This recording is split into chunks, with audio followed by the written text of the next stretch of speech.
Donald Trump is losing the support of some of his biggest, most influential supporters. And that's exactly what has happened with Maga commentator Ben Shapiro, who in the past couple of days has criticized Donald Trump very strongly multiple different times on his show. Now, we know that Ben Shapiro is super Maga. He's never going to fully disavow Donald Trump. But the fact that he's actually criticizing him for some of his biggest scandals right now is pretty surprising. So I want to show you this clip and a couple others of Ben Shapiro criticizing Donald Trump. But let's just dive right in here. Before we do so, make sure to subscribe to the channel. It goes an incredibly long way. I really appreciate it. Drop a like and comment. Let me know what you think about this stuff. But let's just dive right in, shall we? That many of the organizations that Donald Trump Jr. is connected to are making an enormous amount of money during this period of time when his father is president, which raises awkward questions, certainly, about Trump administration policy, ranging from Trump meme coin to World Liberty Financial to gigantic real estate deals in Qatar. None of this is an amazingly good look. This administration is doing too many important, I'll say it again. This administration is doing too many important things to be bogged down with conversations about how members of the Trump family or the Witkoff family or any of the other families surrounding the administration are making bank while President Trump is president in countries that President Trump is attempting to negotiate with. That is not a good thing. At the very least, it is not a useful thing.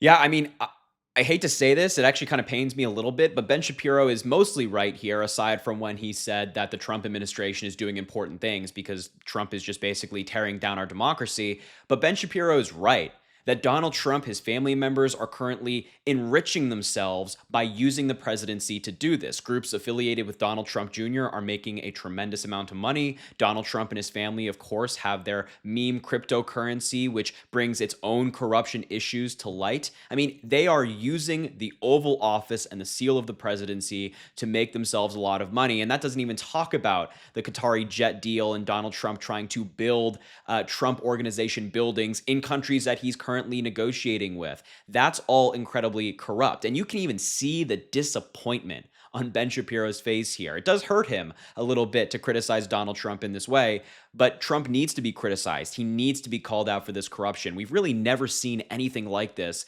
in modern American politics. And I know for a fact that if a Democrat did anything similar to this, Ben Shapiro would have hopped on that train criticizing them months ago, but it's taken him a little time to catch up. But I suppose better late than never when it comes to holding Trump accountable. And I think this is a pretty scathing takedown of Trump, one that is speaking directly to people who vote for Trump, the base that Donald Trump needs to hold on to have the support necessary. I think it's a pretty devastating attack on Trump. Now, the next clip I want to show you is more foreign policy based. Ben Shapiro has been very critical recently of the Trump administration's approach to the Russia-Ukraine war. Ben Shapiro has kind of argued that Trump is bending over backwards to please Putin, which is also something that we've known for quite some time now. But it seems like maybe the conservatives, or should I just say Shapiro here, is coming to that realization. So I have two clips to play for you regarding this. Let's just start right here and we'll talk about it after. So again, it's going to be very unclear as to what happens from here, but it should be made clear at this point that Vladimir Putin does not actually want anything like a negotiated peace that sets the lines where they are. He does not want that. Vladimir Putin believes the United States will eventually walk away. And hell, if you were Vladimir Putin, you'd probably believe that too. The United States has, over the course of the last 20 years, walked away from the Kurds, the Afghans, the people of Hong Kong, and now maybe the people of Ukraine. So why wouldn't they? I mean, really, like that is the game that Vladimir Putin is playing. He's playing the long game here. The United States is going to have to play a similarly long game if we actually wish for Vladimir Putin not to take over the entirety of Ukraine. Yeah, I mean, look, Ben Shapiro, again, is right here on the foreign policy, which is, we are doing everything we can to help Putin. Putin understands that Donald Trump and America's support for Ukraine right now is weak.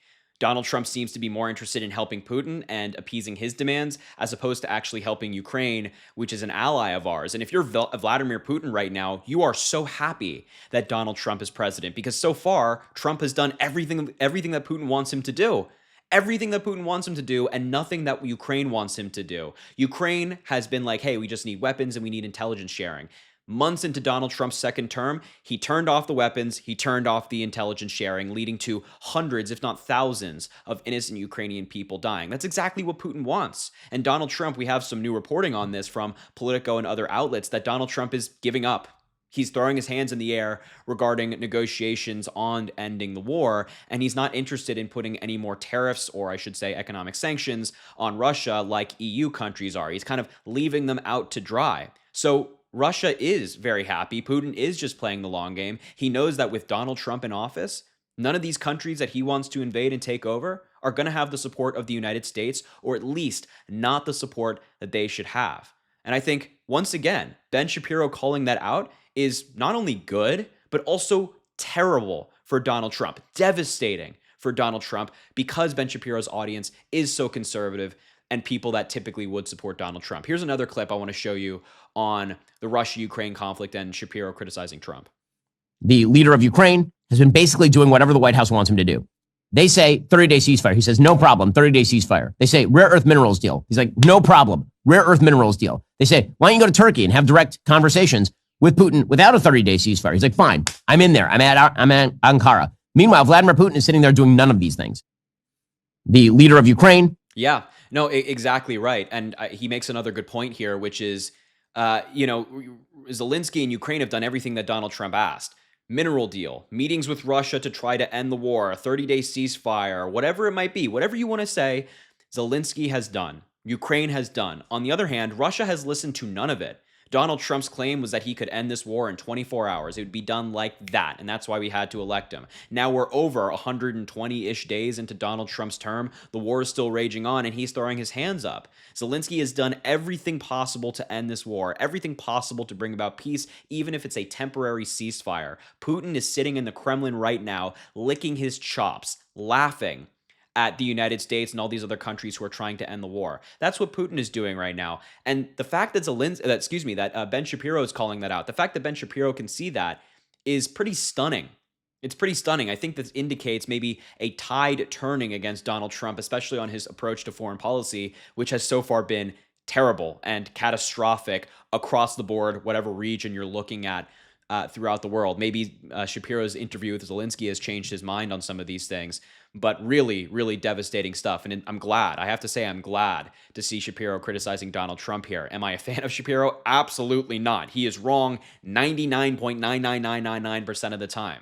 But in his criticisms of Donald Trump here, calling out the corruption, calling out his inability to have a coherent foreign policy regarding Ukraine and Russia, I'm glad to see it. I really am. So anyway, I will leave the video there. Thank you so much for watching. I just wanted to show you some of these clips, which genuinely happy to see. Make sure to leave a like on the video, a comment, let me know what you think about all this stuff and what you think about Shapiro's criticisms of Donald Trump. Of course, subscribe to the channel. It goes an incredibly long way. It really, really helps and really supports me as well. But I will leave it there. Thank you so much and have an amazing rest of your day.